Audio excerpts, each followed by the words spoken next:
Yeah, before we turn to the issue of today's the topic theme of today's webinar, I'd like to say a few words about the educational program in general. So, as I said earlier, it's a program between Moscow International Academy and another company. It's a teacher training program which started late in October last month, and it's gonna finish in May, late in May. So it's say 7, I suppose, months program. Actually, within this program, we cover different range of topics related to teacher training. And the last webinar was dedicated to course book selection. Actually, there is a recording, and if you haven't seen this webinar yet, so we just type your email, we'll send you the recording after this webinar.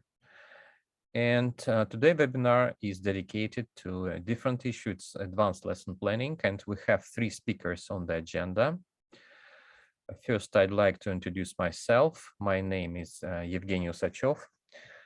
I'm the Teacher Training Institute director in the Moscow International Academy. So in our academy, we have a wide range of programs which relate not only to teaching English.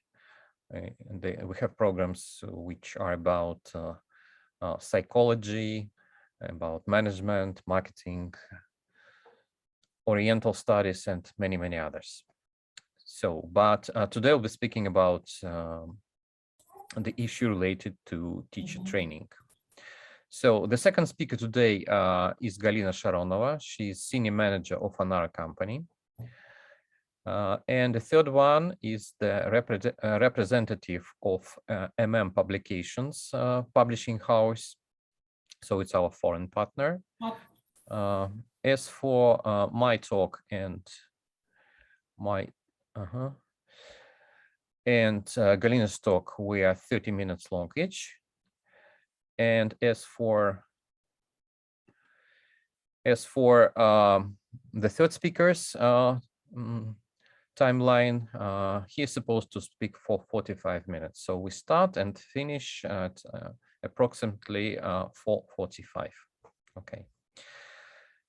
So I'll share my presentation right now.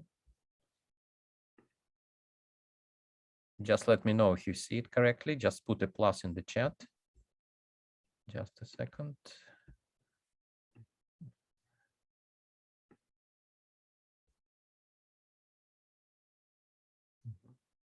Can you see it? Just put a plus in the chat. Yes, it's okay. Fine. All right. So today, as you see, my talk is called Increasing Effectiveness of Lessons. And in my talk today, I'll be speaking about some ways and maybe some important issues to take into account when we'd like to increase effectiveness of our lessons, right? So before I start, I think everybody here has their own, I would say, vision of an effective lesson. Could you just specify the features of an effective lesson for you personally, say between 3 or 5 features which make a lesson an effective one? Just place your ideas in the chat.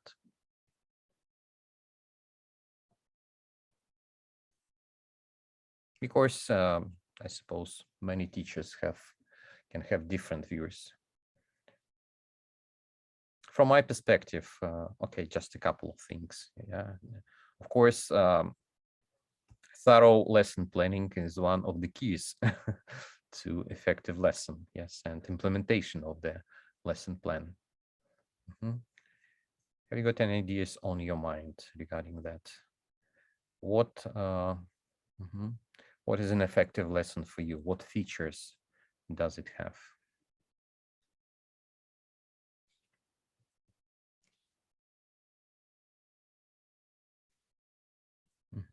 Okay. Yeah, Galina says that, yeah, lesson aims are achieved. Yeah, it makes the lesson successful, right? Yulia, clear goals and objectives for each class. And fun and motivating atmosphere. Can't agree more. Can't agree more, exactly. Any other ideas?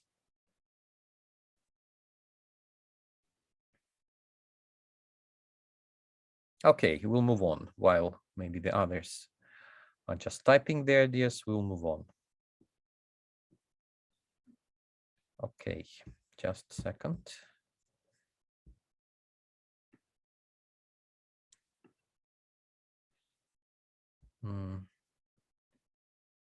Once again.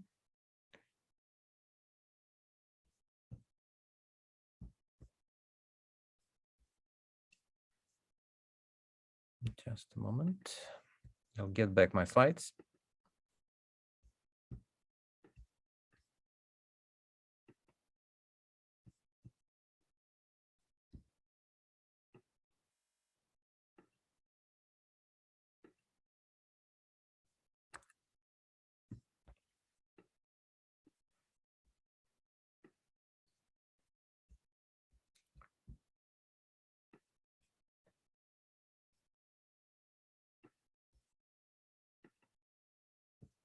Okay, here they are.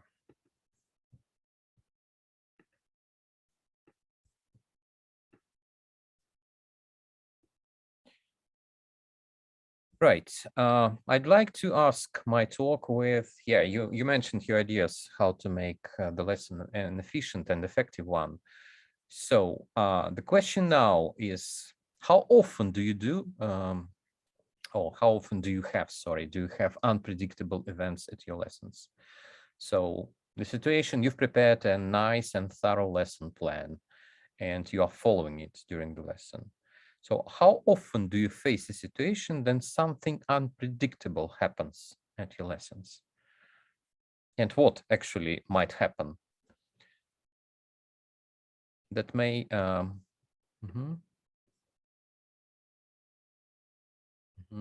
okay, doesn't appeal to the interest or age, yes. The lesson doesn't appeal to the interest and age, yeah.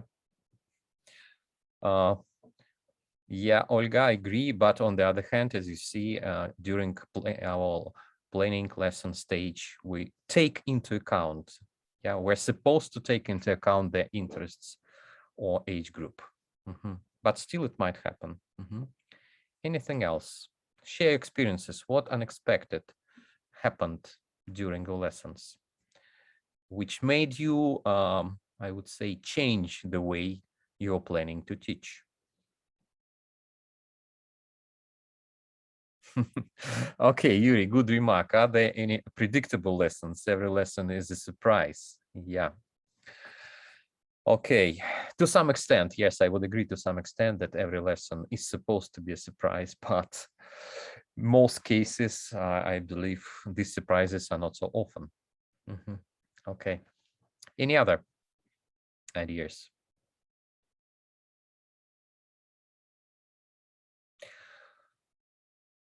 There can be some questions from students which demand much time to be answered. Yeah, fair remark. Yeah, students may ask some questions which you are not planning, for instance, to answer, or they just appear, they just emerge, and it takes time to answer them. Okay, students' questions.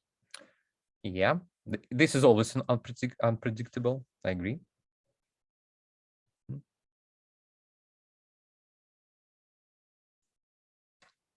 Speaking for some, I would say, some tricky questions. Yeah, I would say, yes, tricky questions. Yeah.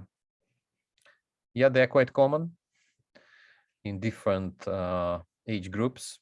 Mostly they may be from teens or from adults, especially it's your first lesson, and just students to some extent, I would say, may test your professional level by asking some questions. Yeah. I suppose every teacher encountered with this situation, especially if you're a substitute in a group, or you get a group from the other teacher, and some comparisons are inevitable. Okay. So in my experience, what happened actually, that even in terms of some organizational issues. So for instance, you are planning a lesson for the whole group, say 7, 8, 10 students in a group, but it turns out that only 3 or 4 appear. Yeah, it's about students' attendance, which may be quite unpredictable, and you have to change your lesson plan. Yeah, change the way you are going to deliver your lesson, right? Yeah, on the other hand, I quite agree with this. Questions from the students may be quite unpredictable. So these are the situations. Or sometimes we'll be speaking about use of some different resources if students are eager to do some more exercises. Yes, and it just emerges at the lesson. All right. So there is a quotation here by Mr. Richards, who is an expert in ELT and the author of some ELT books, who says, during the lesson, unanticipated things happen, and teachers often have to revise their plans as the lesson progresses. I suppose everyone here has faced the situation when you have to revise your plan for some reason. Yeah. Okay. Taking this quote in mind, I would like to ask you another question. Yeah. It's not about the situations or events that happened during your lessons, or how often do you make unplanned decisions during your lesson? The decisions that relate to using or not using particular materials, doing or not doing some particular activities. So in that sense, how often do you do it? Never, hardly ever, every lesson, once a month. So how frequent is that? Just put put some information in the chat. Almost every lesson, Svetlana says. Okay. Well, and Svetlana, if so, what sort of decisions do you make? I mentioned some of them: changing the routine of the lesson, changing the activities you are supposed to offer students to do. What things we can change? What decisions we can make? Skip some exercises. Yes, it's quite natural. Yes, when you skip some exercises. Or changing timing. Yeah, Galina, I agree with that. Yeah, quite common situation. Okay, let's move on. So actually, from my experience, the unplanned decisions may be split into different categories. The first one, which Galina actually mentioned, they are timing factors. Quite often, yeah. Timing factors, they may include things like that. You drop an activity because of time. You don't have enough time. You start the activity, but it turns out that it takes so much time and you have to drop it for some reason. Yeah. The other timing factor is you add an activity to fill out time. Yeah, as well. So it's the opposite situation. When the students are so enthusiastic and so engaged that you do every single activity, you give them very, very quickly. All right. These are supposed to be timing factors when we have to revise the plan due to time factors, but they are not the only. So the second set, again, it's a couple of factors which make a kind of effect on the lesson. We call them affective factors. So we can add an activity to liven up class. You know, it happens from time to time when our students come tired or not in the proper mood or some other reasons, and you see that the class is not in the good condition, I would say. So, and we can add an activity to liven it up, yes, to energize the class, or to maybe to make students more engaged in the activities you do. Okay. On the other hand, the other factor may be you modify an activity to increase just interest level. Yeah. For instance, it's a standard activity, but it turns out to be a little of routine and boring for the students, and you just modify it while doing the activity, while you delivering your lesson. You modify an activity to make it more interesting. For instance, yeah, you can add more communicative part to the activity, right? So it also a very important factor, which actually refers not to the methodology itself, but to the, I would say, psychological state of the group. Okay. Have you ever done something like this?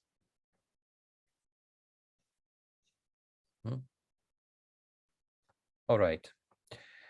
And speaking about some other unplanned decisions, which we are going to cover today, the second set, the first set were related to this, I would say, psychological factors and timing sectors. And here we have a list of the factors which we call pedagogical ones, right? So the first one here on the slide, we change sequence of activities. Yeah. So someone in the chat just mentioned that to make the lesson go smoothly, we can skip some activities, right? For instance, for time reasons. But at the same time, we change sequence of activities. So in most cases, I believe we do it before the lesson starts. So keeping in mind the volume of hours we have for this particular course or timeline of the course. So when we are planning the lesson, we just think about the sequence of activities. But again, in a live class, so something may go the other way. And that's why we have to change sequence of activities, maybe to increase some speaking part, or maybe we need to add more activities on grammar, things like that, or just for some reasons we just change sequence of activities. Of course, trying to have this, I would say, logic of the lesson. Yeah, it's not just a kind of intervention. Yes, but keeping in mind the lesson aims and the procedures. From time to time, we can change sequence of activities for the methodological reasons, I would say. Another idea is just elaborating an activity, or the third factor here is just changing grouping arrangements. Yeah, especially it happens when the attendance is not so good. And as we had expected, say 6, 7 students, but 2 or 3 only appeared, and we have to rearrange the grouping, I would say, sitting, for instance, yeah, or change students into pairs for some reason. At times in teens or kids groups, they are just the issues of discipline, and we have to just change pairs or raise the issue of discipline in the classroom, right? That's why we change grouping arrangements during the lesson. Yeah, the next reason is here we can change or drop an activity because of its difficulty. So, and in this regard, again, you know, at the lesson stage, we have a special in the lesson plan, standard, say, CELTA lesson plan, we have this assumptions section, yeah? And we do consider how difficult the task would be. But again, in the lesson itself, something may go wrong. And that's why we understand that students are not dealing with the particular activity well enough. That's why we either change it or even drop. Yeah, of course, dropping is the worst scenario here, but it's better to anyway to pay attention to other activities than struggle with the activity, which is pretty hard for students.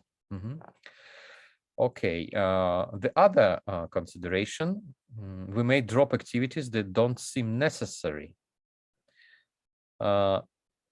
Yeah, at the lesson stage planning, at the lesson planning stage, yes, of course, we consider all the stuff, but in a lesson, when we're delivering the lesson, some activities may turn out to be unnecessary. But again, it's an issue of different factors. Yeah. On the other hand, to make the lesson, I would say, more efficient, we can add activities to strengthen lesson. So, and these are purely methodological issues or methodological factors we take into account.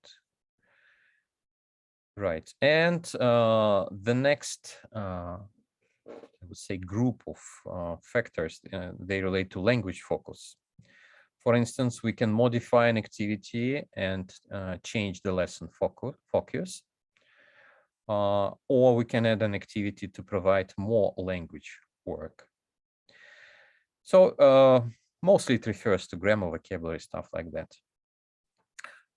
As for the ideas for the pedagogical factors, adding or dropping some activities, in most cases, I'll be speaking about adding some activities. I'd like you to, I stop sharing the presentation, and I'd like you to see at what outcomes series offer. I work with outcomes, different levels, starting with outcomes beginner and outcomes up to outcomes advanced. And what I find really useful is just the site. I'm just going to share it with you. Okay, it's here.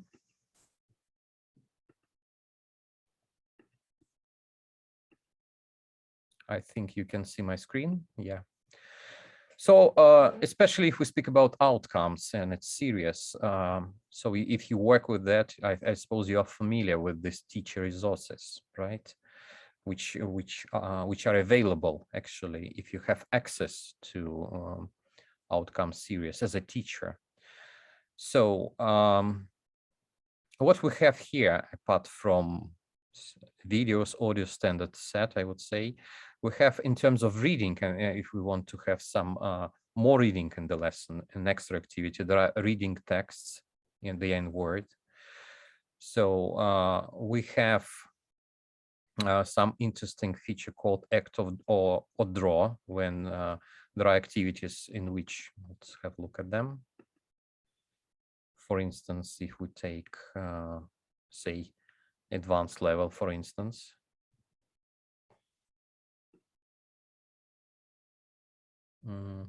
There are some activities you can use. I'll just stop sharing that one and show what's here.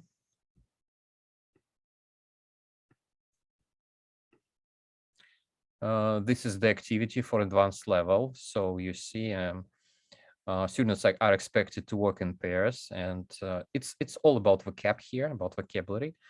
And for instance, student A acts or draws as many of these words as possible in 3 minutes.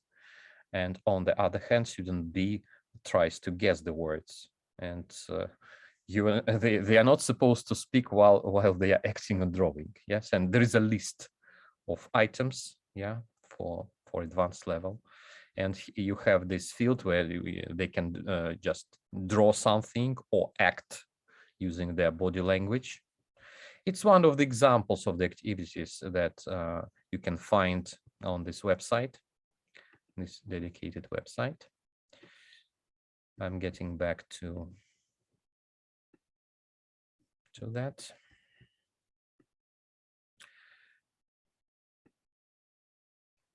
Yep. And yeah, it's just an example. So actually we have the whole list here. We have reading texts and we have act to draw. We have revision games, which you can add to dictation, right? Or some worksheets on pronunciation and some others, right? So there is a long list of activities we can add. For instance, if you are at advanced or any other level, there is an idiom and presentation worksheets we can use during the lesson. I'm just sharing this information with you for the reason they are easy to use, and I'm using that in my teaching practice, because you don't need to create your own ones, yeah, because they are ready for a particular course and you can just use them as an activity you can add as we were talking about this additional activities, right? Or making the lesson more interactive. For instance, I would say the activity with this drawing or acting for sure will yes, liven up the class. Okay. So getting back to my presentation, just a second.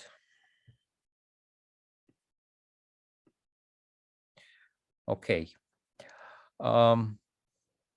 One more important issue when we speak about the increase of effectiveness of lessons is just a kind of reflection or reviewing lessons.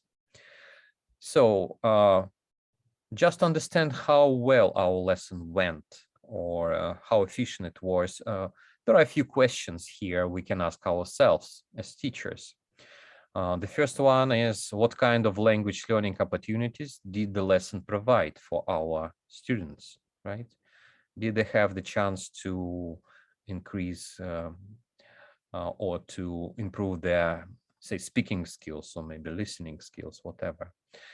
And how many opportunities were there for students to practice using the language? Yeah, sometimes at the lesson we lack some practical activities, yes, which lead to practical application. Again, we can ask these questions ourselves, yes. And were the activities the students took part in sufficiently challenging? Were they really challenging to increase their skill in using what they already know, as well to expand their awareness of things that were new for them? Yeah. These are, I would say, quite important and thorough questions to think about after the lesson is over. On the other hand, we can explore some other areas, some other issues on teaching, and see again its relation to the class we just provided. So we can identify strengths and weaknesses in our own teaching. Sometimes it's not so easy to do, and in this regard, we may rely on peer observation or observation practices that we have in an organization or language school. It's not so easy if you are a freelance teacher and you work on your own. So, but again, it may be a kind of peer observation. Right. The other important issue to consider is just understanding the student's response to their teaching, right? To your teaching in particular. So do we ask for feedback? Do we get the feedback on our performance during the lesson? I suppose it's a very important consideration to understand how efficient the lesson was. And the third issue to keep in mind is just collecting information on our own teaching for personal or institutional purposes. Because I believe if we speak about a developing teacher, there is a nice book by Delta Publishing, which is called The Developing Teacher.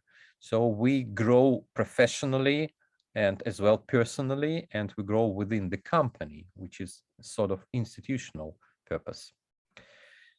And of course, some ways to review our lessons or do some sort of self-revision. For instance, audio video recording. Dear colleagues, has anyone ever recorded your lesson? Or maybe it was an audio recording just to understand how well you performed. It's a nice way, yeah. Or it may be making a written report of lessons. For instance, you have a certain checklist And then after the lesson, you just analyze how good the lesson was, and using the checklist, it's easier to do. Yeah, it may be reflection on lesson using electronic or other forms of journal writing. Yeah, one way of that. Or even documenting teaching events and incidents through narratives, case studies, or accounts of critical incidents in teaching. Again, one of the ways that many teacher trainers recommend is just having your own teacher journal, and in which you just put down your reflections of the lesson, or maybe some points you have to reconsider. Okay, and here I'm going to stop because my time is up. So as a summary of today's session, I'd like to say that when we think of increasing effectiveness of our own lessons, we're supposed to take into consideration two critical points I was talking about today. The first one is this unpredictable nature of a lesson, and being ready to make decisions if something goes wrong.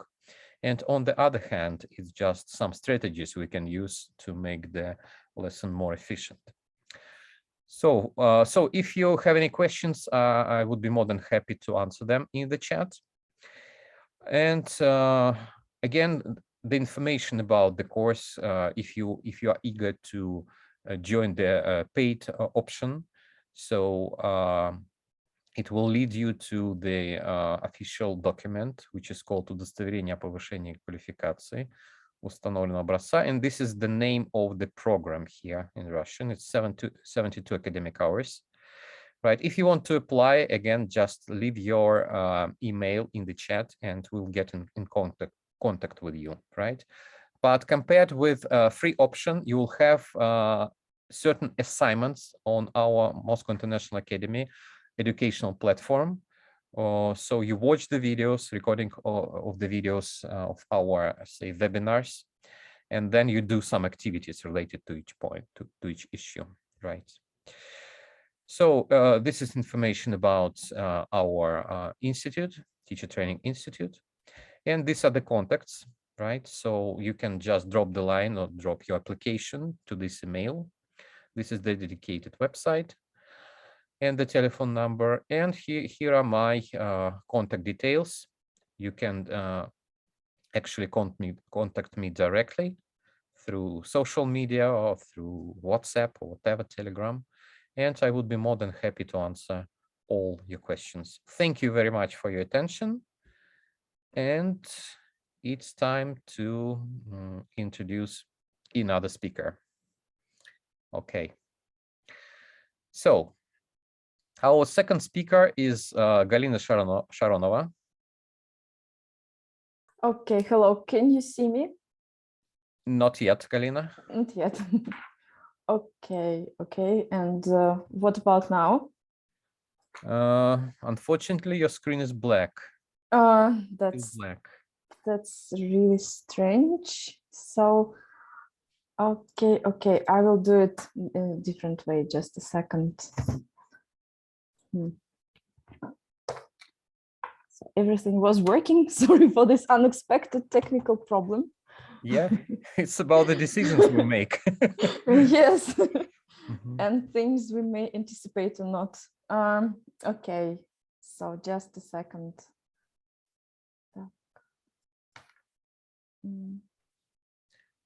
If it's not working, you may just share your slides and.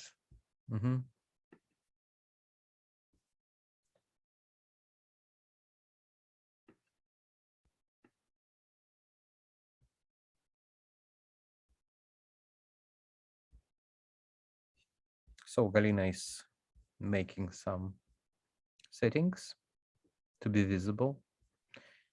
Right.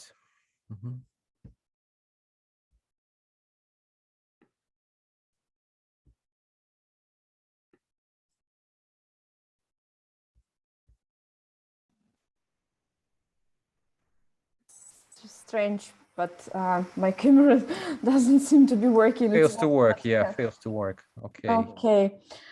So, but at least, Сейчас нет. yeah, Сейчас. you, Ну, пока, you, пока you вот can, все, что надо, все доделано. yeah, you will Ремонт у меня, видите? my screen, yeah, and I Mhm. will share my screen. Yep. So maybe it will start working. That's a strange day today. Well, yeah, thank you, Evgeny, for introducing me and for your fantastic talk. Really, I was taking photos and I was taking videos. And Thank you. yeah, especially I like the idea, and I'm a big fan of keeping a journal and of well, revising your lesson. What has been done.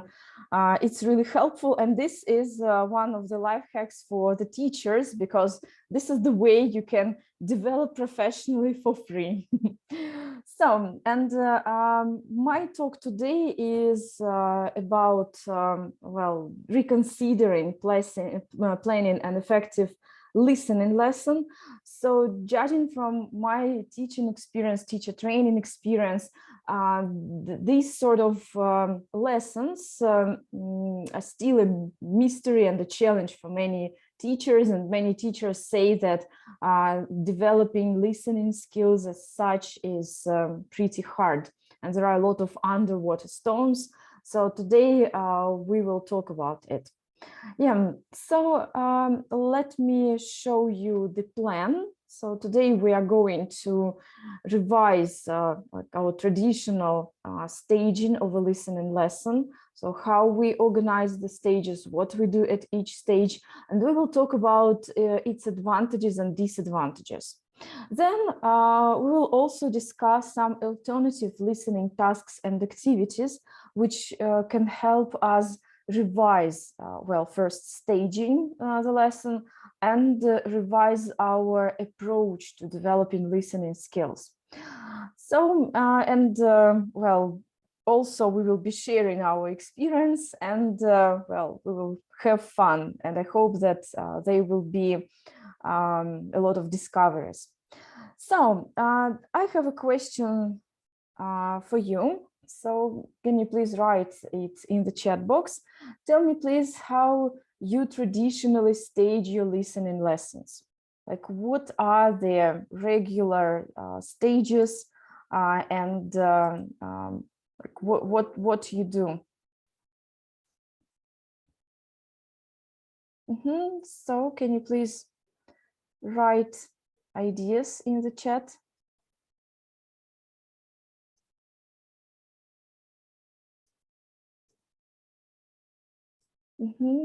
Okay, thank you. Pre-listening, yes, very good. Thank you, Yuri. What goes next?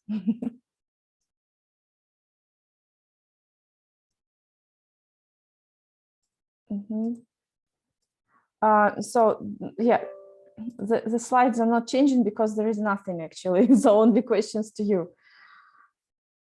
Pre-listening, during listening, post-listening. Yeah, thank you. So I hope that now you can see it. Yeah. So pre-stage, yeah, while stage, and post-stage. Yeah, I hope you can see my presentation now. Yeah, so please put a plus if everything is okay, if you can see my screen. Galina, we can see, we don't see it in a presentation mode. We have the slides on the left. Okay. What about now? Now it's fine. Okay, thank you. Well, okay, thank you. Thank you for your feedback. So, well, then, yeah, pre-stage goes first. And which activities do we usually do at this stage? Again, I would like to hear from you first. So the activities that we do at the pre-stage.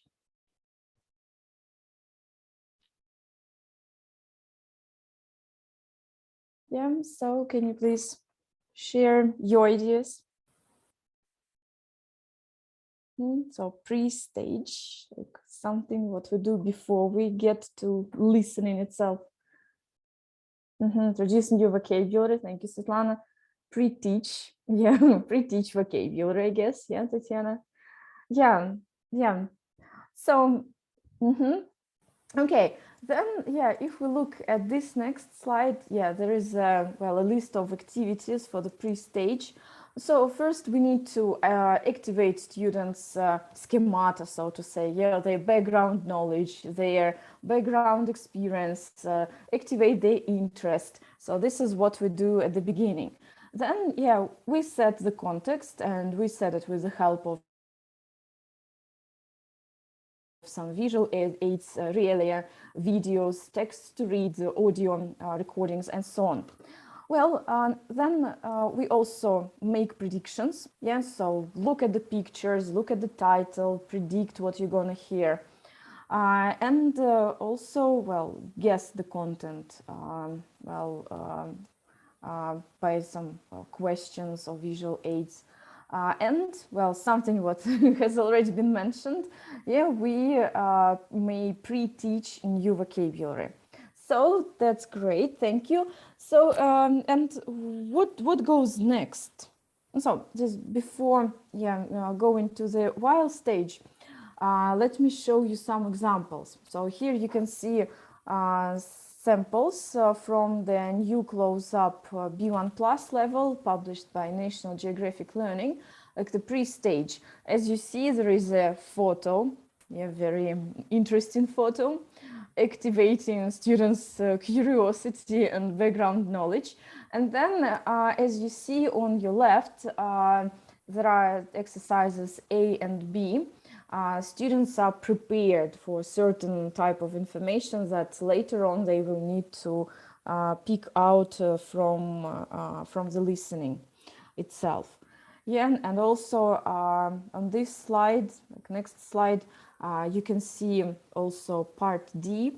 So when students need to do an exam task, they need to complete sentences. So they can see the text that they're going to hear, and then they need to, well, again, analyze, predict what they may hear. So that's great. Then what about activities for the while stage? Yes, so what can we do at this stage of the lesson? What do you traditionally do? Yeah, again, can you please write your ideas in the chat box? And so while stage, I will share the first idea with you.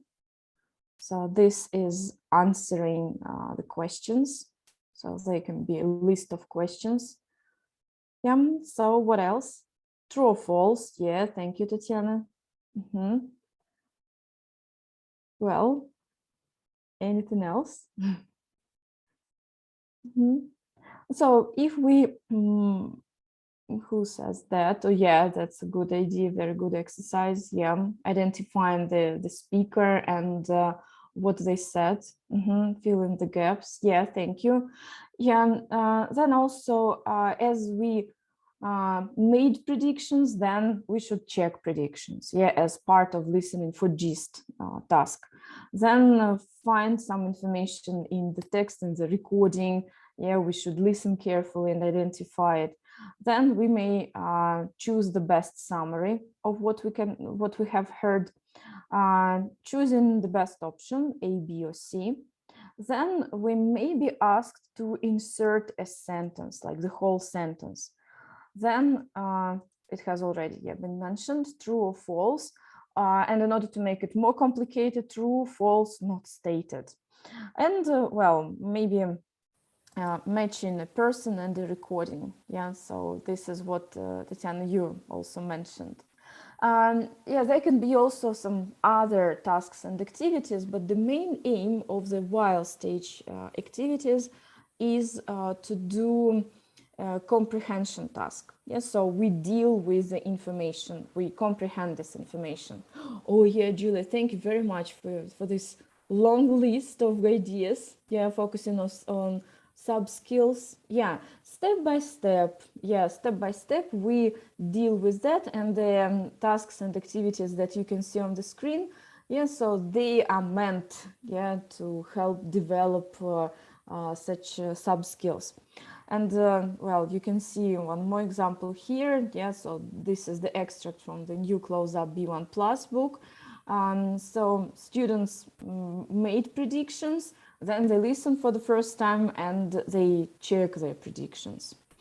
So that's great. And then after the while stage, yeah, when we step by step deal with the information and so on, yeah, SELT approach and like more than pedagogical approach, a common sense approach, let's say. Yeah, great. It's so really nice when we share the same language, the same terminology. Then post activities, like this is the next stage, and here we do some vocabulary work, so they can be intensive listening. Sometimes it is with intensive reading if we work with a script, which is well printed out. Then there can be some speaking activities, a variety of them. Ideally, they should be communicative ones. Yeah, but at this stage, like when they do either speaking or writing activities, students need to use both the content of what they have heard and the language, new language, in order to express their own opinion. Yeah, so as you remember, we both read and listen to any text in order to get new information. And then also, so as an option, sometimes, now even not sometimes, I guess now it's pretty often combined with the previous tasks, yeah, vocabulary, speaking, writing activities, critical and creative thinking development is integrated. Yeah, and well, again, if we can summarize it, usually we plan our listening lesson this way: pre-stage, while stage, post stage, with a pretty big choice of the things that students may do. And then can you say the advantages of such staging? So is it really convenient? Is it really effective, and why? And so advantages of such staging, pre, while, post activities. At least one, one advantage. Yeah, some, any ideas, any advantages? Okay. So I know that it takes time to type the messages. So then let me share my next slide with you. So advantages of such staging may be that it's pretty logical. Yeah, so we see the development, the flow of the stages. Yeah, then it's predictable. Yeah, and well, students of any age like routine and like when things are predictable. However, it is criticized as well, pretty much. Then it is effective because it is scaffolded. Yeah, like we move from the easiest task to the most difficult task gradually. So that's why it is effective. Yeah, and then to get students' knowledge, to predict. Yeah, okay, thank you. But also, you know, that this sort of staging is also criticized. There can be some disadvantages.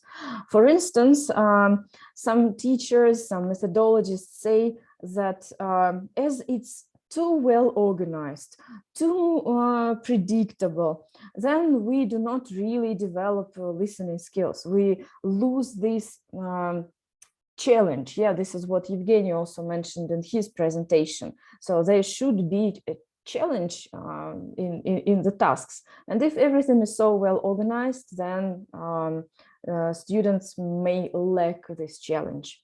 Then also it is criticized because well, what teachers say and what students say is that in real life, they will not have a chance to listen again and again to the same utterances.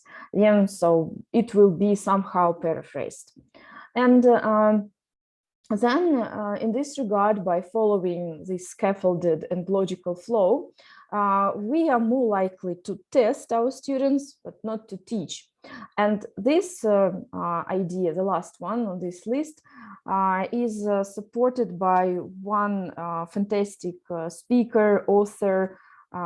He is, I can say, the guru of listening.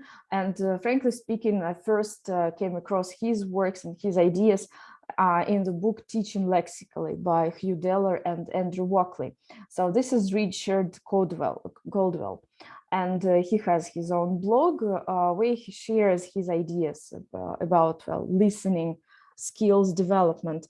And what he says that nowadays our listening methodology approach to teaching and developing listening skills is dominated by testing. So we do all these tasks in order to test how much and how well students remember the information from the recording.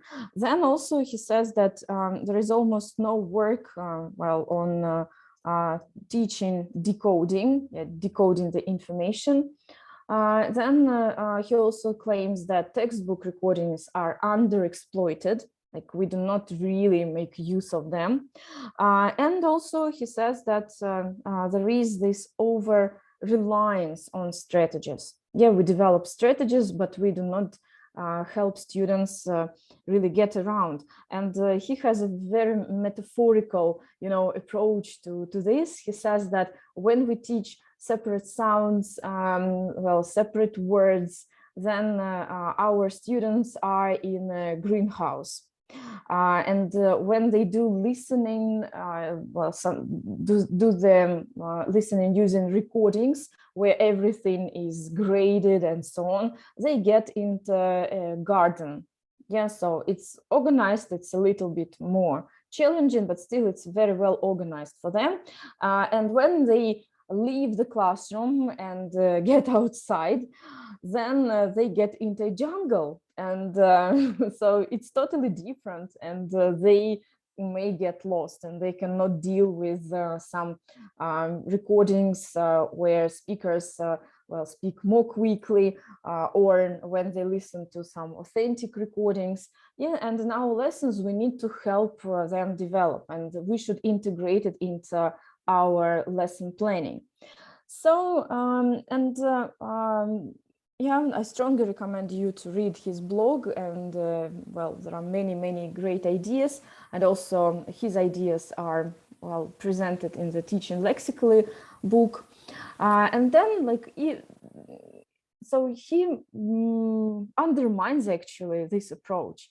And in the chat box, can you please write a plus if you agree with Richard Goldwell, minus if you don't think that it's true.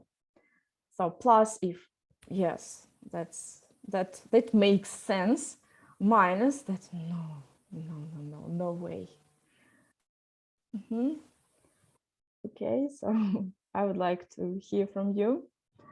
I'm quite curious about your view, your opinion about it.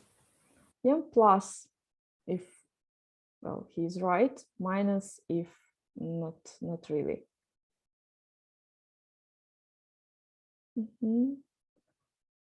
Okay, plus, thank you, Yuri. Any other reaction? Any other response? Okay. It's quite difficult to strongly agree or disagree. Yes, Tatiana, yes, I do agree with you. Yeah. Plus, minus. Okay, good. Thank you. You see that, yes, I would agree that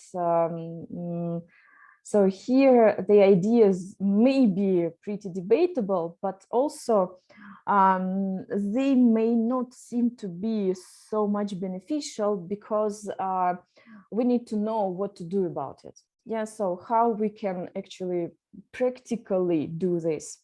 And then let me share some ideas with you, like how we can integrate these ideas into our lesson planning, effective lesson planning of a listening lesson. So what we can do? So obviously do less testing and do more listening for pleasure. So there should be this culture of listening. I know that in many schools, teachers encourage students to do some extensive reading, to read books outside the classroom for pleasure, and it's part of their routine. So then listening outside, doing extensive listening should also be part of your curriculum. Young students may listen to different recordings. They may watch TV series, watch TED Talks videos, watch TV shows, watch interviews with their favorite actors and actresses, or well, any celebrity. So if you encourage this, if it's part of your routine, if students share what they have watched or what they have listened to, then of course it's beneficial and they will feel more relaxed about it. Yeah, that well, listening is not only about testing, it's also about pleasure.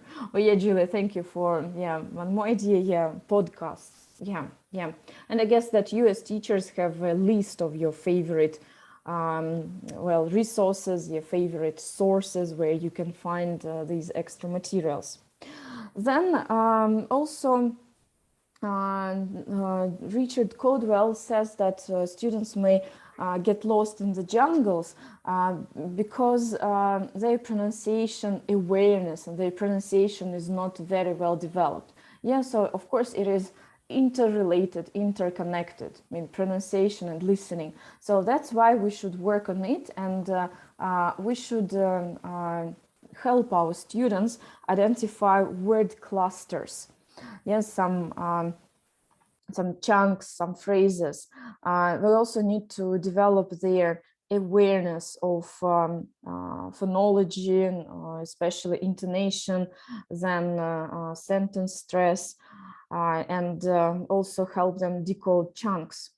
We should do it in both ways, like develop it as part of work on their pronunciation, and then also when you do listening, draw their attention to it as well. Then the next idea is doing word mining without a script. This is what many teachers do. Like students have done a listening comprehension task, and then they are provided with a script, and then they read and listen to it again, or just read and work on new words. So it is helpful, but maybe if we really want to develop listening skills, instead of using a printed out script, we may ask students to listen to this recording again and note down the language. So, well, there should be some focus, of course.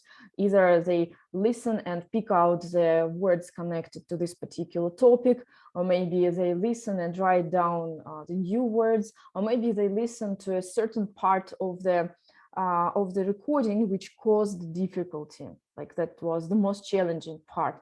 Students need to listen, write down what they hear, and then compare it to the script. You know that they will have a lot of interesting discoveries about the words that they hear. Okay, then also shadow reading. Yeah, it also helps develop pronunciation and helps students deal with listening tasks. Also, it's a really very effective activity. I love challenging my students with that, students of any actually level. So it's when they need to repeat, like read the script together with the speaker, or maybe there can be like a 1 second or 2 second gap.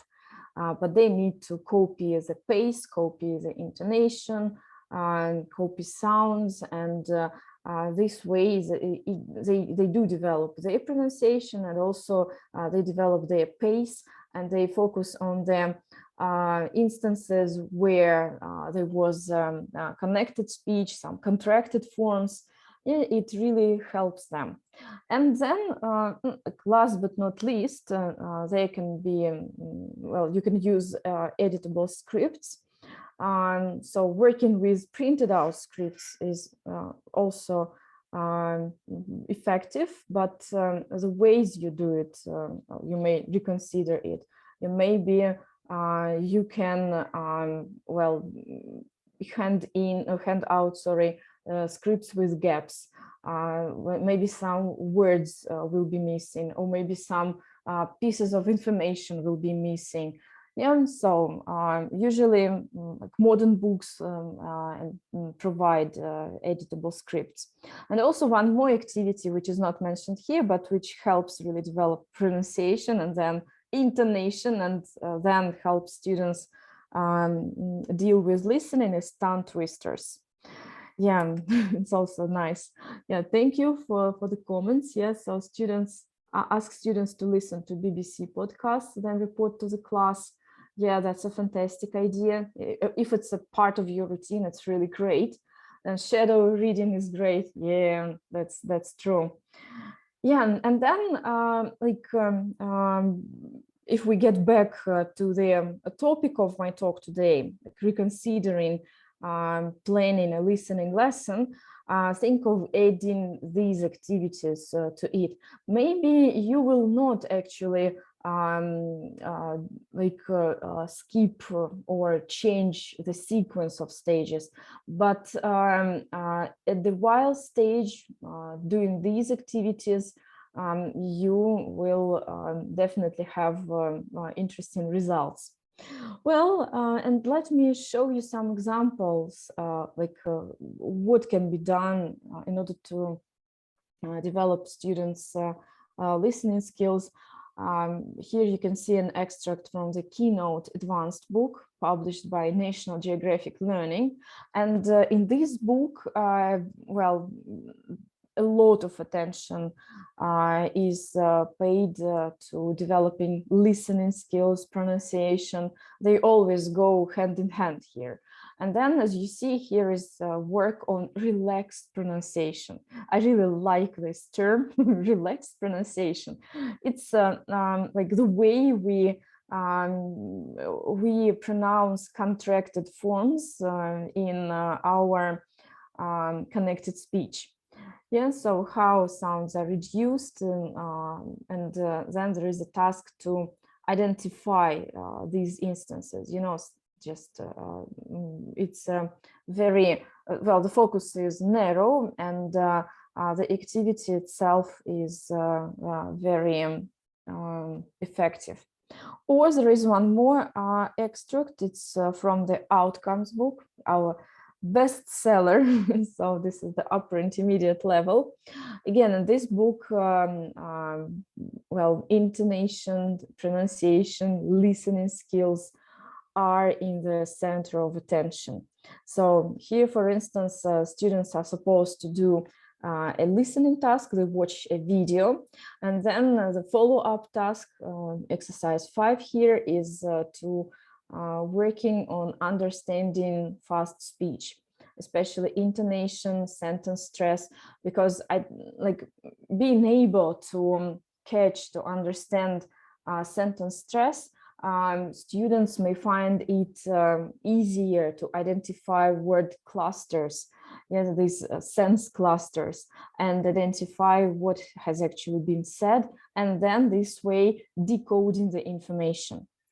So then today we have discussed actually some alternative activities, alternative tasks, and actually approach to developing listening skills. So here you can see the covers of the books which I mentioned in my talk. And then in the chat box, again, I would like to hear from you. So is there any activity that you would like to try out with your students? I will show this slide with you again. So is there anything that you would like to do with your students? Can you please write it in the chat box? So I see that shadow reading is already popular with some of you. So is there anything else that you would like to try out?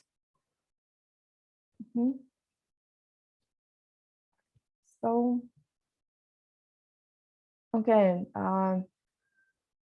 then I hope that there will be more messages.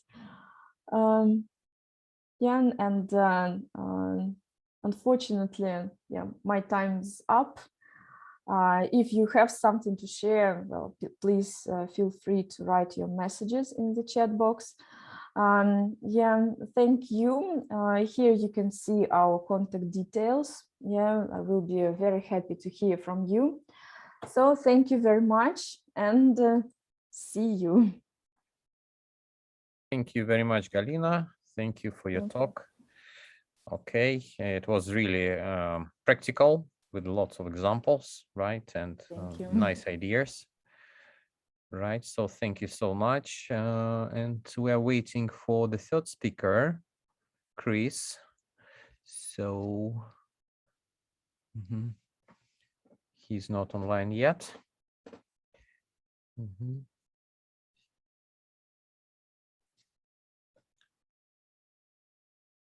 So Chris, are you here? Can you hear us?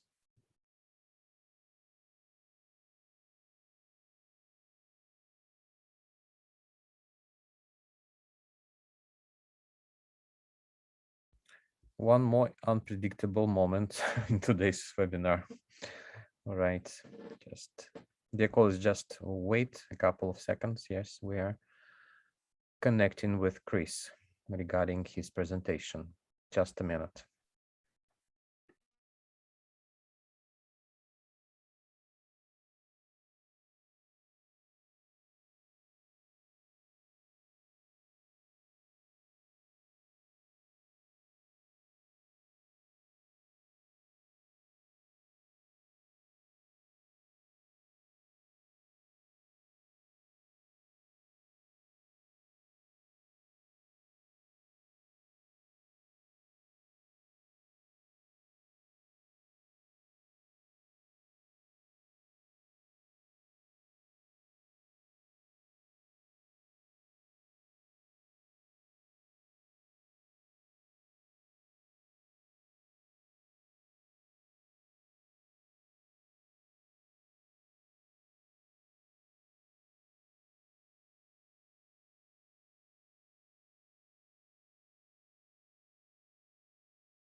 Chris, are you here? I see you're among. I made it. Nice, I made nice. it. I'm here. I'm Okay, here. okay. It had Nice. to turn in sort of an adventure somehow. Okay, great. Because there has already been a few unexpected events today. Okay. So yes. All right, but I don't know if I should say I'm glad to say that I'm not the only unexpected. so I suppose everybody's glad, right? Okay. Okay, dear colleagues, let me introduce Chris. Chris works for Publications company. It's a publishing house, and his talk is dedicated to making the lesson effective one today, right, Chris? Exactly. Okay. That's the aim. Okay, I'll make you a co-host so you can share your presentation. Thank you very much. Thank you. Okay. Just a sec.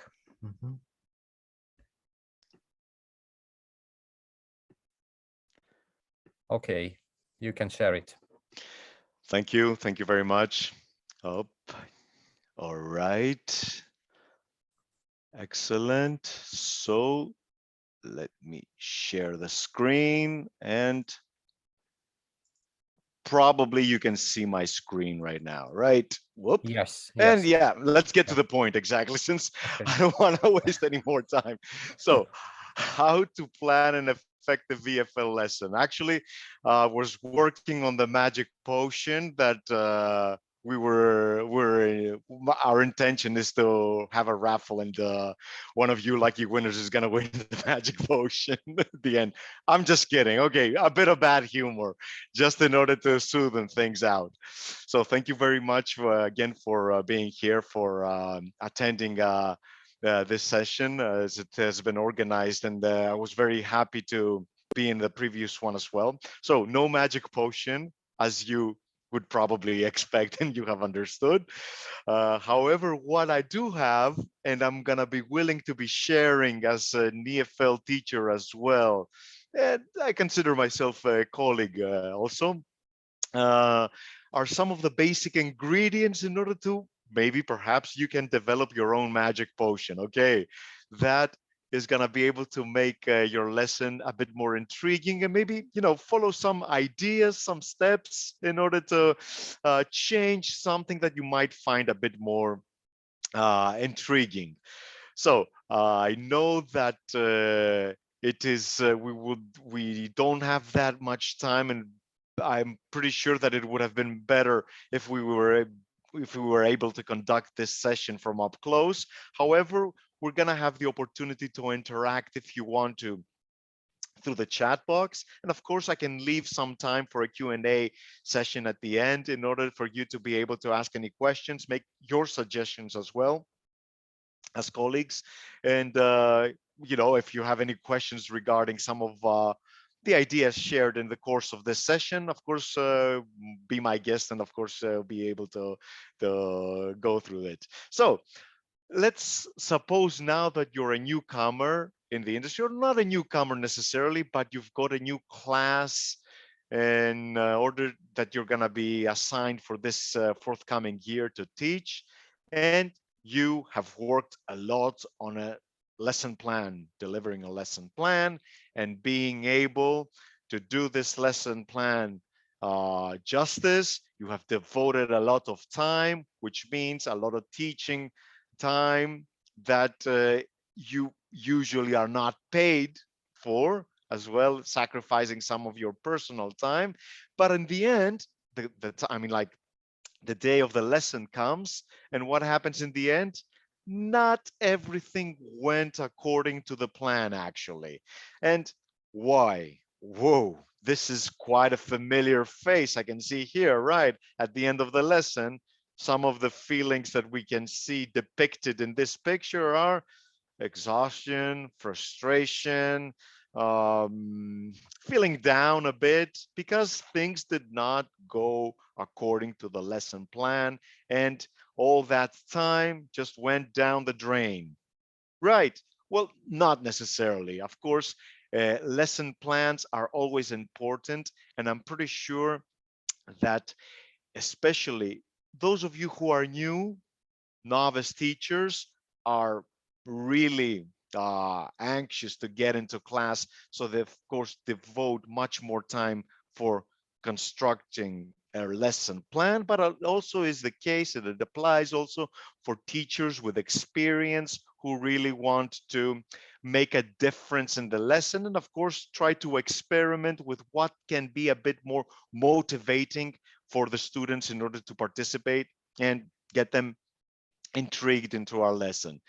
Some of the quotes coming from a lot of the novice teachers, and all of us have been through that stage for sure, are that there are some difficulties when it comes to prepare the lesson. Sometimes it sounds a bit unrealistic because what you prepare for does not usually apply that easy in practice, because we've got all these other variables in the way, probably disorientating us, right? Classroom management is one thing, which is, let's say, a core characteristic that usually makes everything go not according to the plan. Still don't feel absolutely comfortable planning strategy for my own lessons, and it makes sense, especially when you are a new teacher. You lack the experience, and you find it quite difficult to be able to deal with troubling situations, or with activities that end up taking much more time than you would have initially thought that they would, right? And went home and spent 5 hours planning Tuesday's lesson. Yes. Okay. Especially that comes from new teachers who really want to make a mark. So what is it that new teachers don't know that makes lesson planning such a chore? Or even for some of the experienced teacher, because I'm pretty sure a lot of your experienced colleagues who are here, what is it that doesn't really help you make some changes in, let's say, by following the plan that you already had in store from the previous school years? For a lot of teachers, it's the newcomers, it's definitely the lack of experience, and they need a blueprint. They need something that they can create and rely on and set the basis for what it is that they're going to be teaching. So if we are to look at what this teacher is actually thinking right now, it's like on the spot meditation, that as there is this, probably I come to interpret this as an uncomfortable moment, that the student is looking the teacher in the eye, and the teacher is trying to find ways through which he can actually explain this specific activity in order to be understood by the student. I have a vision. I know exactly how it's going to go. I've imagined what will happen. Yes, everything has been measured and taken down step by step in order to be able to respond to any solutions, because I have planned, I have made my plans, and I know how this is gonna be delivered and I'm prepared to answer to all questions. Well, this is not always the case, because, okay, how many times have we experienced the occasions where students ask a question coming out of nowhere? Of course, there are ways to respond to unpredictability, let's say, to unpredictable situations. That comes with experience, but a well-prepared teacher is always ready to direct the attention by being able to identify how we can make that twist and turn back our attraction and our notice to what it is that is being discussed in class. So, questions on lesson preparation. If I were we would be sharing a common setting together, I would go around, stroll the room, and ask you yes or no responses, or very simple answers to these questions. However, now, since we can interact through the chat box, I would really like you to take it one by one and start responding to the first question. How long before a specific lesson do you prepare it? You have, let's say, a lesson on, you have Monday, Wednesday, and Friday English classes, right? With your students in the university. So how long does it take to prepare this upcoming Monday's lesson? How long would you say that you prepare it? In the chat box, I would really like to get an idea. Don't elaborate, just answer with one number, I assume, okay, 2 hours, all right. By Natalia, thank you. How long before a specific lesson do you prefer it? Okay, 2 hours. Answers, they can vary, I'm pretty sure that a lot of teachers have got very busy lives, and it's not that easy to spend that much time in preparing every day's lesson. So sometimes you feel that you have to struggle things a bit more, squeeze everything, and that comes along with the homework correction, especially essays and all that you have to answer. But I'm pretty sure that it can vary from teacher, and if a teacher is experienced, of course, this experience counts in for the time that you can take out, right? How much time do you spend on preparing a lesson on average? You would say, again, more or less. These are questions actually that I would like you to think about and make a connection with what it is that we really do in order to try to think about how we can actually make some changes if we're experienced teachers in our current teaching style, or if we are new teachers, what do we need? Now, one very important tool for sure is the teacher's book, the course book, and the teacher's book. The teacher's book that usually comes with a step-by-step guidance to a lesson, right? So even for inexperienced teachers, I think that this is a great tool that you can resort to in order to get some ideas. Simultaneously, you can also make use, of course, of what is it that functions well with your students in order to make your own, let's say, lesson plan. If you write down lesson notes, are they brief or long? Now, I would like to have just a one-word response on this one. Brief or long when you are to write down the lesson notes. Remember, we should always remember that it should be something. It is something that it is prepared, but it is something that we can have a look at during our lesson in order to remember what was the plan about regarding this specific activity. So I assume that something that's going to be as, let's say, with less words as possible in order to just bring back to mind what is it that we were thinking about regarding this activity is really helpful.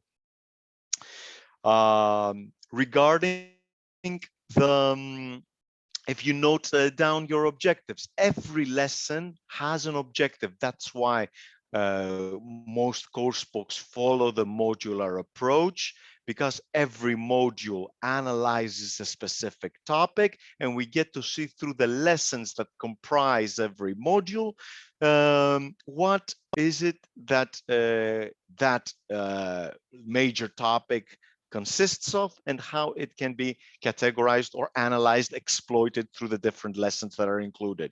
So this is one way of setting the objectives of every lesson. So for example, in this lesson, my objectives regarding the topic and the vocabulary are connected with these words that make up the incoming vocabulary list and the grammar and everything. Do you actually look at your notes during the lesson? Rarely, occasionally, frequently.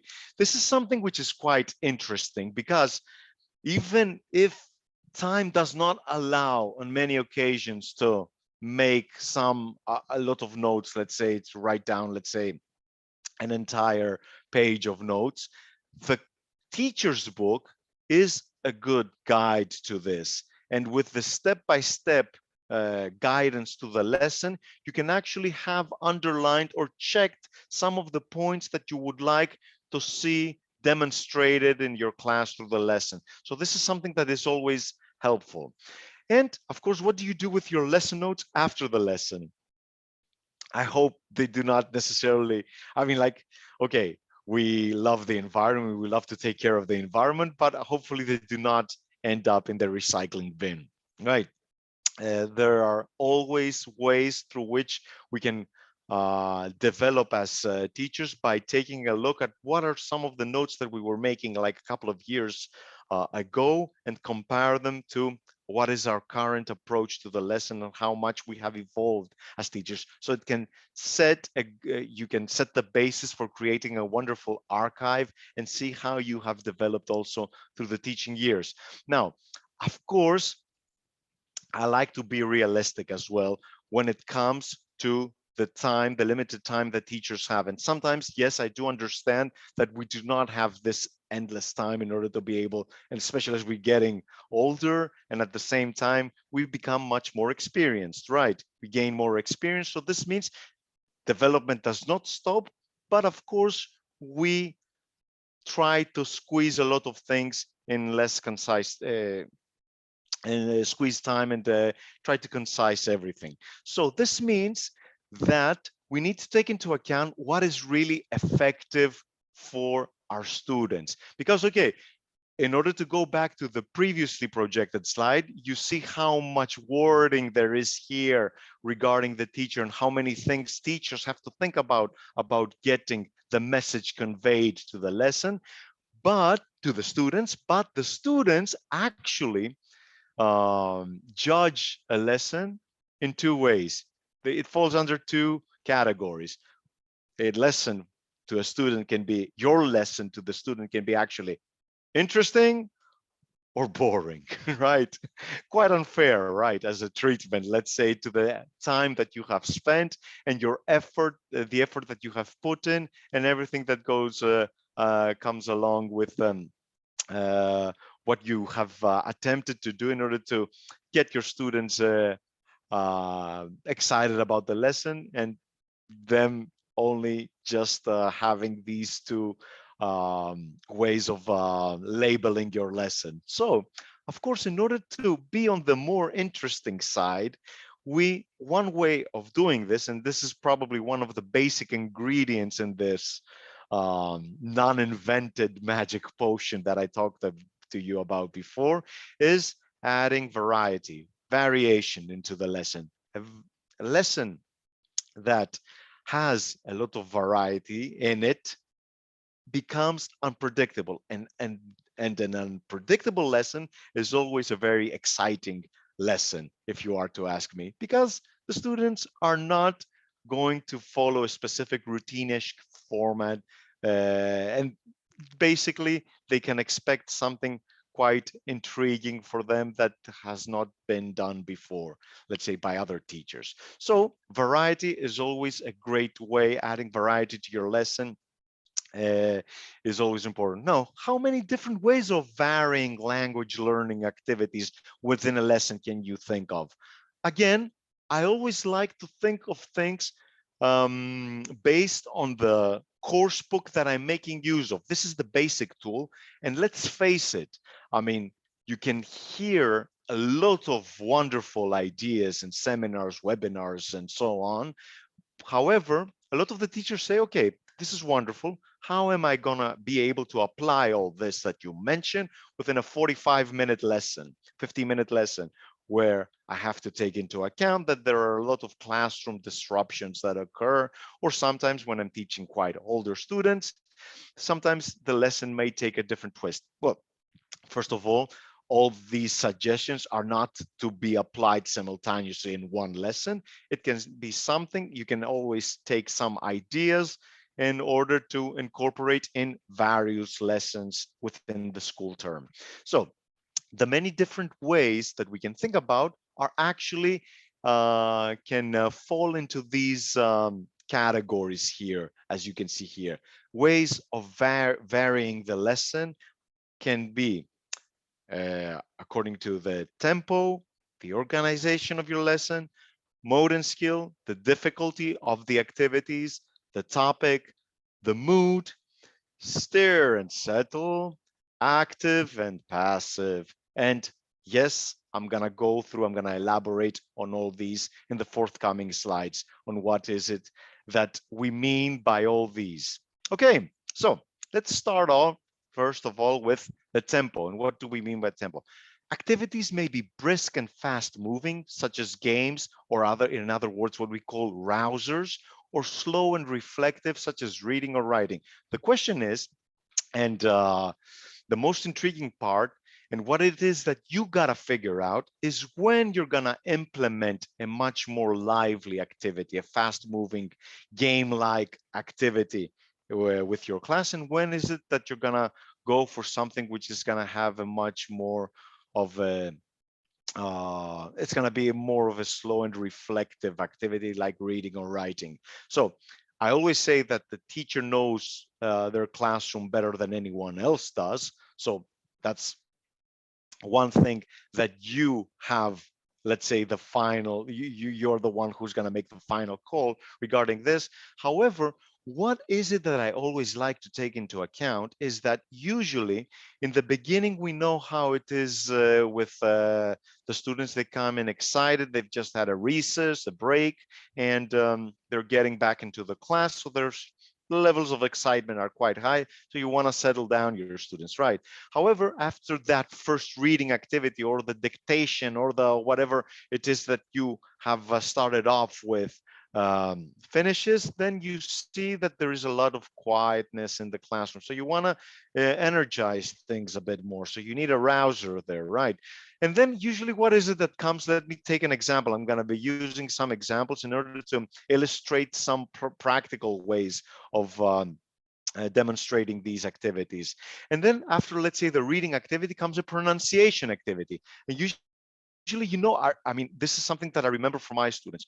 The pronunciation activity would be like this. Okay, there is a column. There are 3 columns with the pronunciation of this vowel combination, of this consonant combination or whatever that takes place, and a list of words. So the students have to figure out which pronunciation demonstrates the correct symbolism to it, right?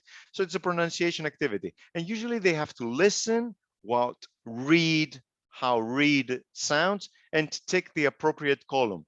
What you can't do in this occasion, if you feel that your students are sort of starting to wander off and not really paying attention, is just make use of the same activity, practice the activity as it is in the course book, but bring some action to it. And it can be as simple as this.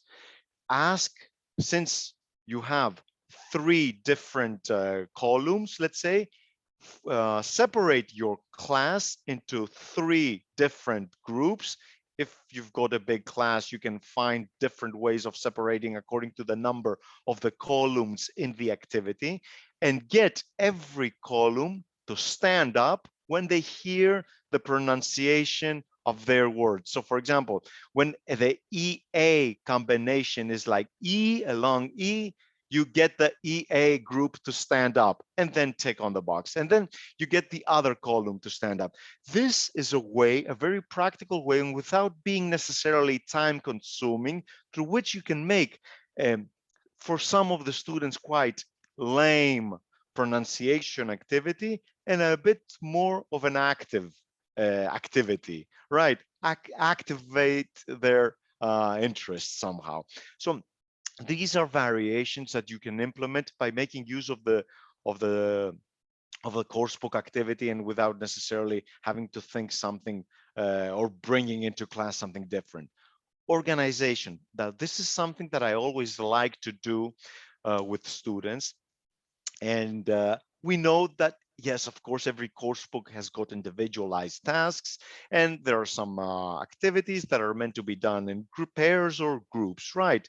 And this is pretty fine. If you are to ask me, I always am in favor of taking advantage of the dynamics of the class. So sometimes even individual type of activities like the follow-up reading comprehension activity can be transformed into a group activity by getting, or a pair activity, by getting students to do the activities in pairs or in groups, and even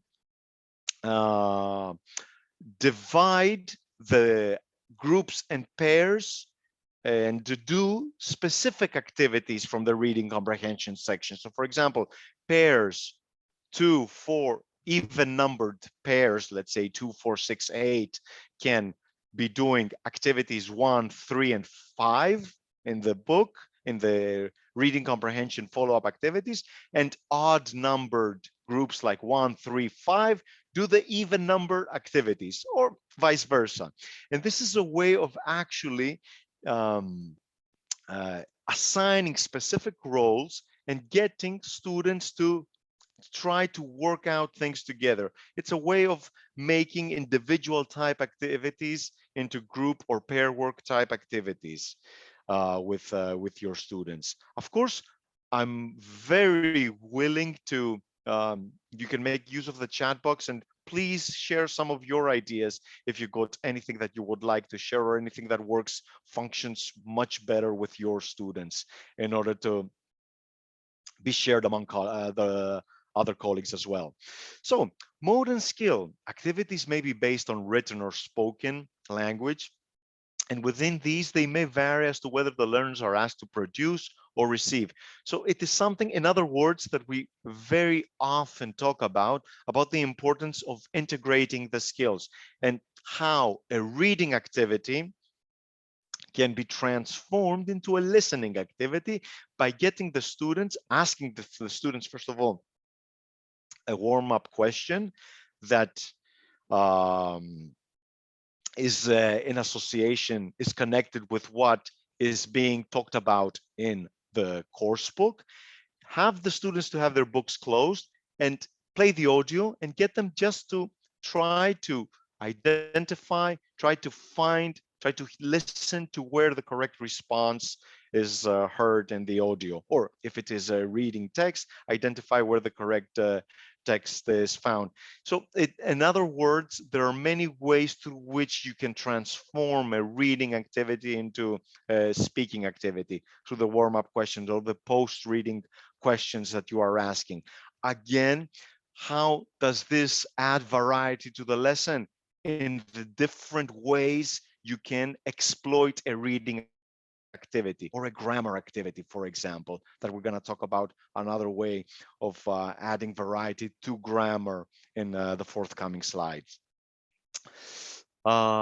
Difficulty, yes, there are some activities which are meant to be a bit more difficult for some of the students and some which are easy. And of course, there are some warm-up activities which are a bit more easy as they induct students to what it is that you're going to be talking about, and the a bit more difficult activities that follow up. So in this situation, we try to identify how we're gonna be able to make this separation, draw that thin line, and be able to see how we can implement those activities and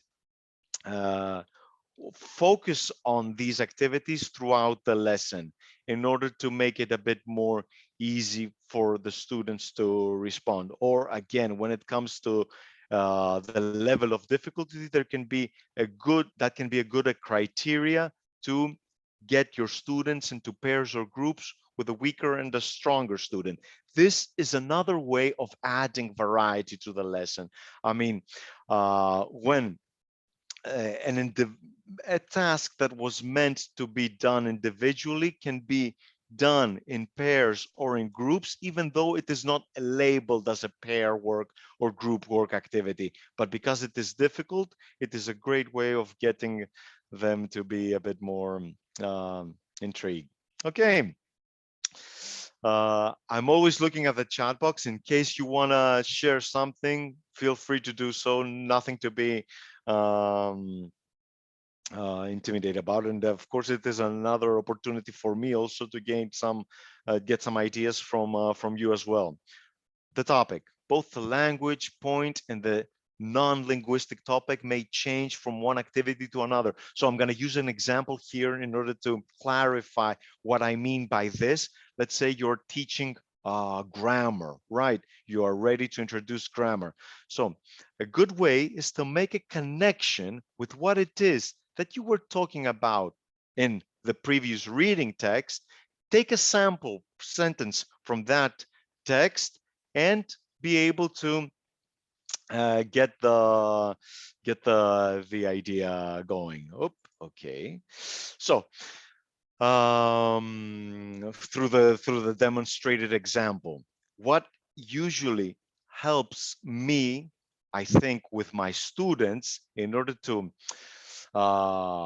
get some grammar understood is try to think of an example that they can remember. And that example should include, of course, the grammar element that is being introduced. So when I'm making a connection with something that is a personal interest or is an example, demonstrated example of something that happened in the class or is in the current affairs right now, it will make that grammar part that I am introducing much more memorable for them.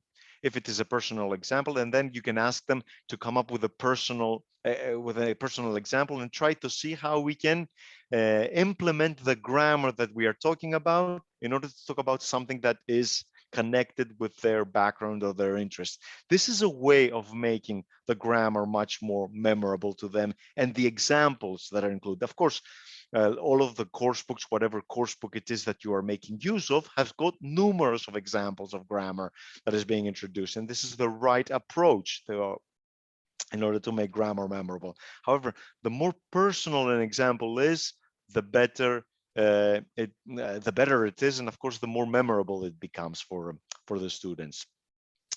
So, mood. Activities also vary also in mood, light and fun-based versus serious and profound. And something that we need to think about, it is in sync with what I mentioned before, is when we're gonna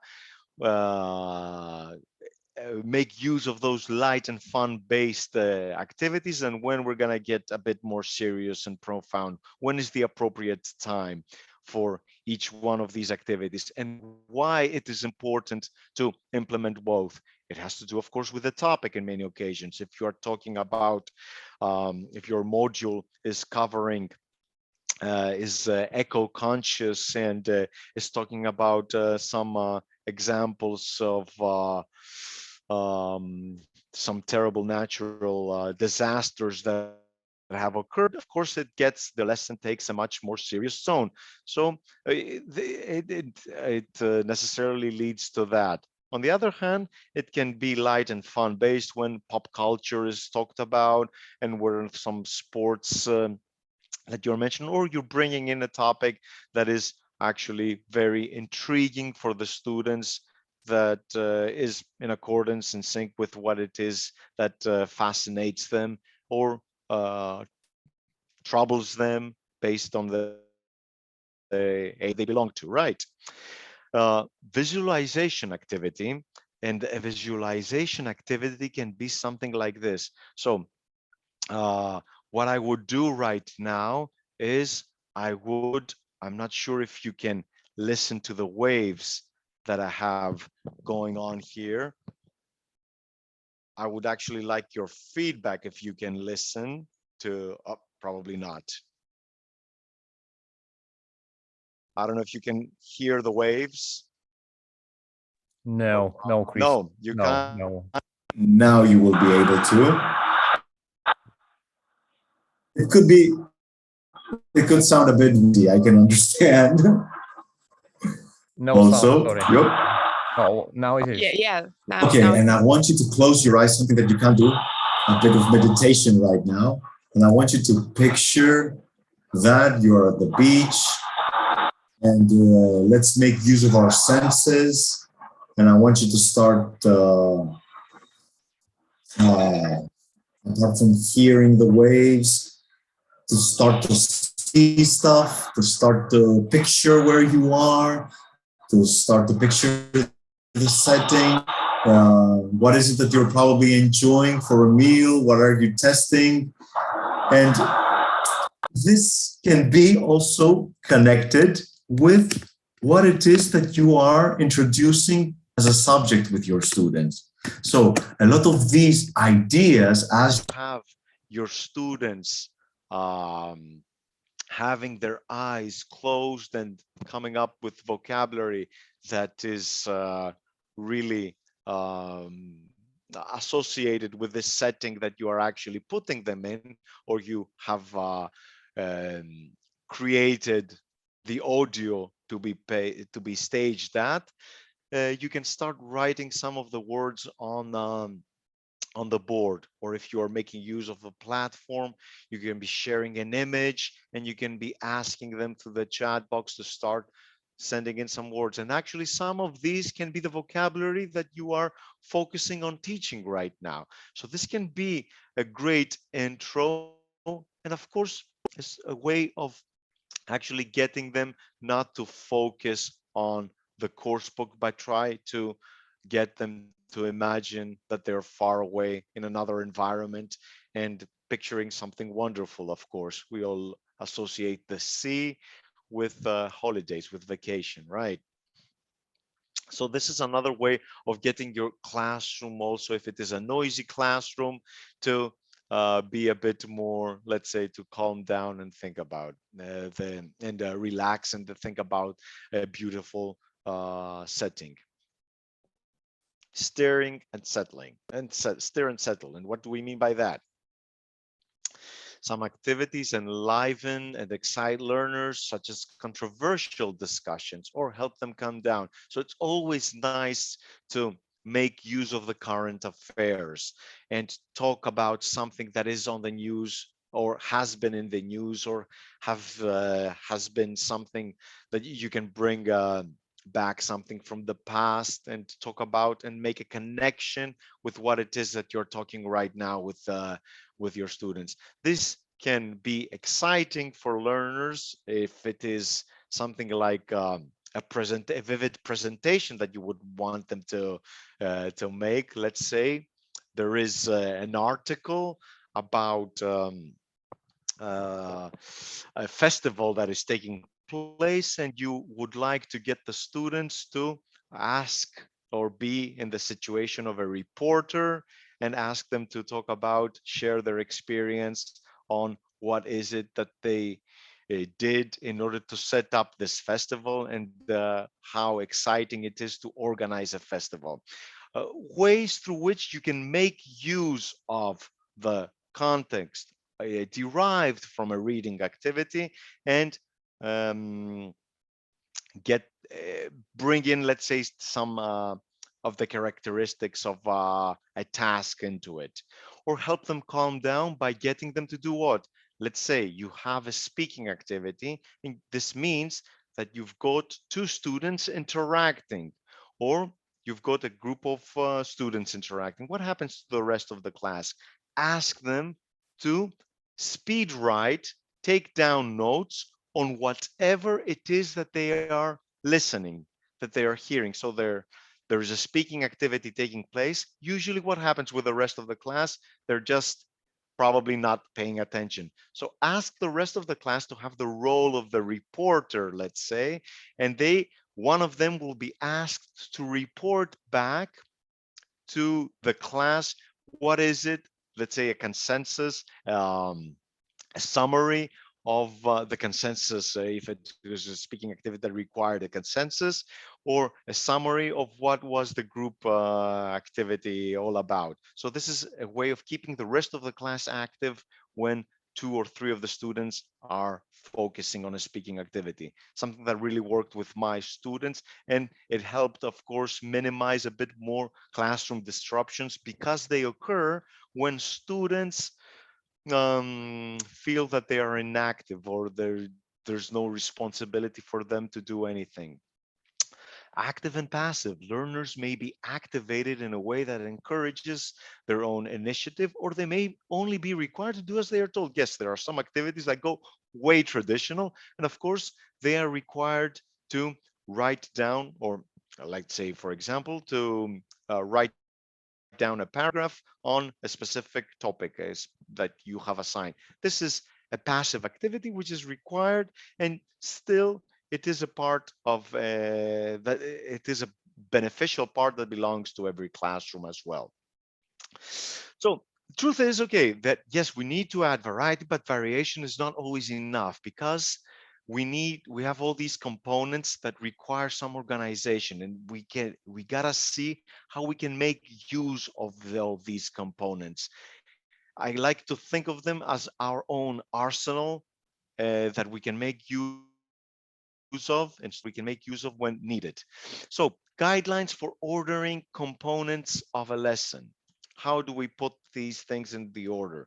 Now, these are, of course, some recommendations that, of course, are open to adaptation according to your classroom needs, right? These are just some suggestions.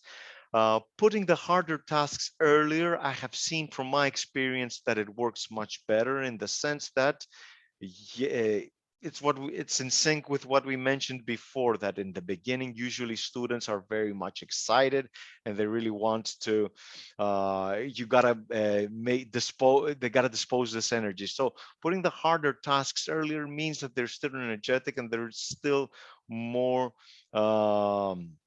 energy to deal with harder tasks. Have quieter activities before the lively ones also is something which is quite important, because as we said, it is connected with what we mentioned before. They usually come in quite energetic, and you don't want to build up that energy even more by having lively activities, because it usually it's really difficult to calm students down. On the other hand, if you have them quiet and then you feel that you gotta wake them up, then the lively ones are they're gonna make a smooth yet great transition. And this is what it is also that we gotta think about, the transitions. So you're having a reading activity. Let's see how we can get the benefits from what we just introduced regarding vocabulary in order to go to proceed with the grammar activity that follows up, as making use of examples when it comes to this, or asking post-reading questions that somehow are going to trigger the use of some of the grammar that they're going to be introduced, or some of the content that was taught before, and can bring into practice the newly introduced grammar. Let's say you are introducing the question form of the present continuous or the present perfect. You're gonna make use of an example of the affirmative present perfect continuous, let's say. Putting the class together at the beginning and pull the class together at the beginning and ending points. It's also a matter of showing that you're a group, that you work you're one big group that works together, and you want to show that. And by doing that, especially in the beginning and at the ending, whether it is a revision of what was taught in the previous lesson, like getting the students to stand in line before entering the class and asking them to spell out a word, a simple word, in order to get into the class, or give them a second chance somehow in order to get into the class. But of course, something that you want to make things not intimidating. It's the beginning of the lesson, so you want something easy, and you're open to giving a lot of assistance in order for them to get the correct response. You want to start in a positive way. And of course, with an ending point that also serves more or less like a revision of what was taught. And of course, the most important thing is to make sure that they leave uh, as happy as possible the class. They leave the classroom as happy as possible. So always try to end with a positive note, not leave with a sad face, right? I know time is almost up. I'm gonna ask you just to go through this. If you were to consider lesson planning being like something, these are the metaphors for the lesson. You can modify, of course, this with your students and make it into less learning English is like. So this is quite interesting because you can use these metaphors in order to uh, get your students' thoughts out on how is it that they perceive your lesson. So regarding you, because this is about us as teachers right now, what if you were to use a metaphor for lesson planning for a lesson, which one of these would be, or if would there be any other one that you would make use of? I would like to see in the chat box right now some of your answers. Lesson planning would be, would it fall under these metaphors that we see here, or would it be something else that you would like to share and you have thought about? What is it that you consider would be close? Some of you might say that lesson plan is like climbing a mountain, right? It can have those struggles, or it can be have those difficulties of climbing a mountain, or I don't know, it could be like a menu, like we mentioned before. You go through the starters, the move, right? Yep, I can see some response. Depending on the level, could be a mixture of everything. That's for sure. Yes, yes, indeed, indeed. It has to do with the level. Always plays an important role. So I'm pretty sure that as we go up, it could sound more or less like a symphony, right? Whereas if it were, if you are teaching a elementary level class, it could be something like a pop synthesis, right? Not a symphony. Okay. I'm pretty sure that a lot of the opinions that can be shared by teachers can be like these ones, lessons plans. Some of teachers might say that lesson plans don't help me because they don't help me to teach because I always try to respond to learners' need during the lesson. Or sometimes the lesson is taking other twists that I think that the lesson plan does not really, I cannot really follow it. There are many ideas, many ways through which many responses that can be given. The truth is, though, that when you have a plan on your mind, it definitely gives you this sense that you have devoted some time and you have been equipped with some of the spontaneous randomness that can pop up in your lesson. It also makes aims clear. Sometimes I know that when you time your lesson because of the number of questions or because of the classroom disruptions, that activity can go beyond time. It still is important to have planned that you have initially scheduled, let's say 3 minutes for this activity, so you have a sense of the time. So this means that when you have spent 5 minutes instead of 3 minutes, you more or less know when it's time to move on to the next activity. So it's much better than not having a plan, because this somehow creates a framework for you to be able to rely on. And again, even though you will not follow it 100% as it has been constructed by you, it will still give you the blueprint on which you are going to follow and elaborate. So all these are perks of having devoted time for some lesson planning. I'm almost done. I was supposed to go through these components for a lesson plan. I'm going to reveal everything here right now because I think it is something that the teachers can make use of here.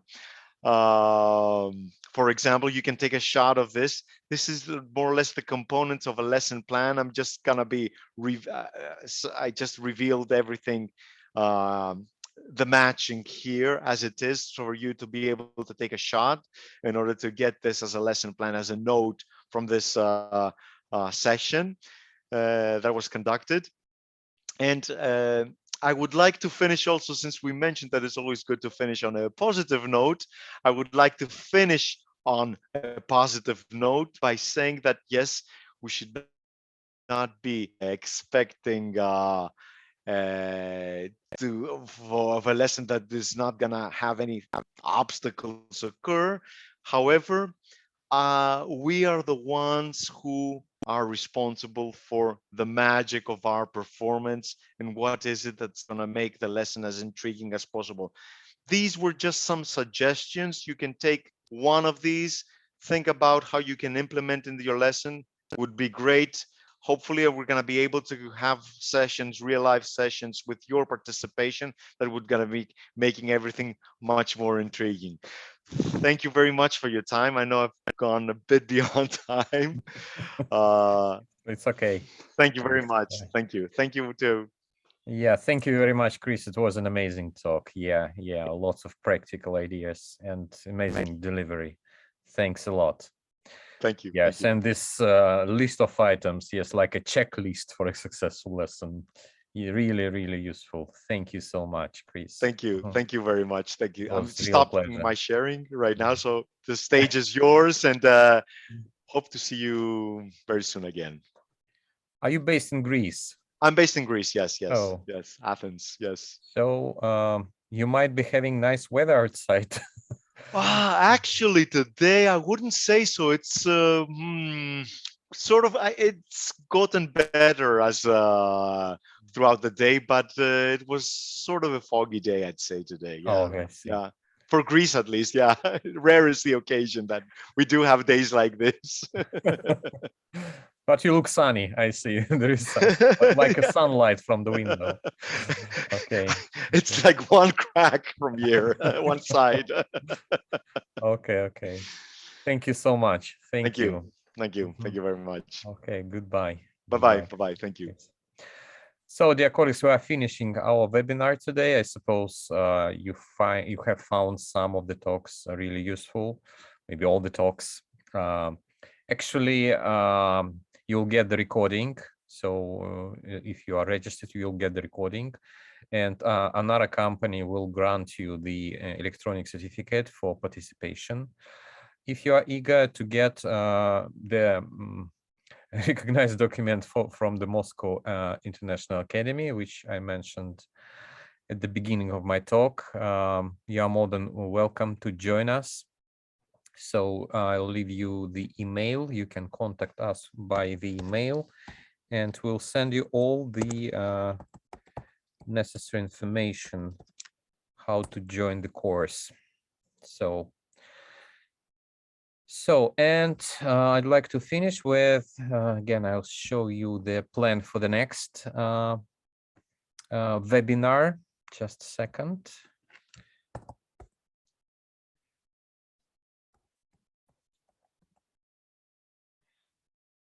Here it is. I'm sharing it quickly with you. Yes, a brief reminder that it's a joint educational project or program, which is called Current Trends in Teaching English. And we finished 29th of May. And you see the schedule of the webinars. Our next webinar is going to take place on the 17th of December, the same time from 3 to 5:30 or to 5, and it's dedicated to technology, using technology in the classroom. So we'll be waiting for you, and you see the list of other webinars here, right? And again, there are two options. You are on the free option, and what you get the certificate after each webinar, and you get webinar presentations and materials. And if you attend at least 5 webinars, you'll be granted a Moscow International Academy certificate. So if you're considering a paid option, apart from what you have in the free package, you'll have practical activities and assignments on Moscow International Academy educational platform. And you will either get state-recognized document удостоверение on teacher training 72 academic hours, or state-recognized diploma on professional conversion course, диплом о профессиональной подготовке. So you can apply by email, or here is as well. I'll leave my email as well here in the chat. You can apply to me directly.